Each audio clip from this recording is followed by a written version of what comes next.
Hello friend, let's discuss this question. Consider the shown arrangement. Assume all the surface to be smooth. If n represent magnitude of normal reaction between block and wedge, then acceleration of m along horizontal is equal to, यानी कि हमारे पास ये system है जो given है figure में, और हमें बताना है कि ये जो ब्लॉक m है, ये वाला बड़े वाला, इसका एक्सेलरेशन कितना होगा हॉरिजॉन्टल डायरेक्शन में।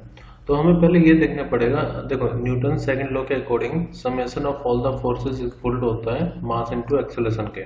तो पहले देख लेते हैं कि इस पर हॉरिजॉन्टल डायरेक्शन में कितनी फोर्स लग रही है, यानी कि Fx कितना होगा। तो वो हो जाएगा ma(x) के। तो अगर मुझे एक्सेलरेशन x डायरेक्शन में निकालना है तो मैं क्या करूँगा, जो भी फोर्स होगी उसको मास से डिवाइड कर दूंगा, और हमें एक्सेलरेशन किसका निकालना है, इस वेज का। तो इसका मास कितना है m। तो पहले ये फाइंड कर लेते हैं कि x डायरेक्शन पर कितनी फोर्सेस में लग रही है। तो हमें गिवन है कि n जो है वो नॉर्मल रिएक्शन है बिटवीन ब्लॉक एंड वेज।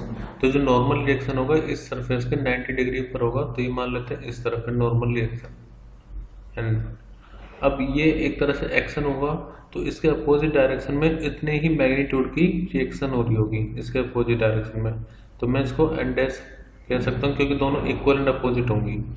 तो इस n के हम दो कंपोनेंट लेंगे, एक हॉरिजॉन्टल डायरेक्शन में और एक वर्टिकल डायरेक्शन में, क्योंकि हमें हॉरिजॉन्टल डायरेक्शन में देखना होगा तो वही हमारा Fx होगा। तो ये जो नॉर्मल रिएक्शन है नीचे की तरफ, इसके दो कंपोनेंट होंगे, एक हॉरिजॉन्टल डायरेक्शन में ये, और एक नीचे वर्टिकल डायरेक्शन में। ठीक है, हमें सिर्फ हॉरिजॉन्टल डायरेक्शन वाला ही कंपोनेंट चाहिए होगा। तो आप यहाँ पर देखो, ये एंगल थीटा, ये 90, तो ये वाला एंगल कितना होगा 90 माइनस थीटा। लेकिन हमें ये देखना है कि नॉर्मल रिएक्शन इससे कितना एंगल बना रहा है, तो ये एंगल हो जाएगा थीटा।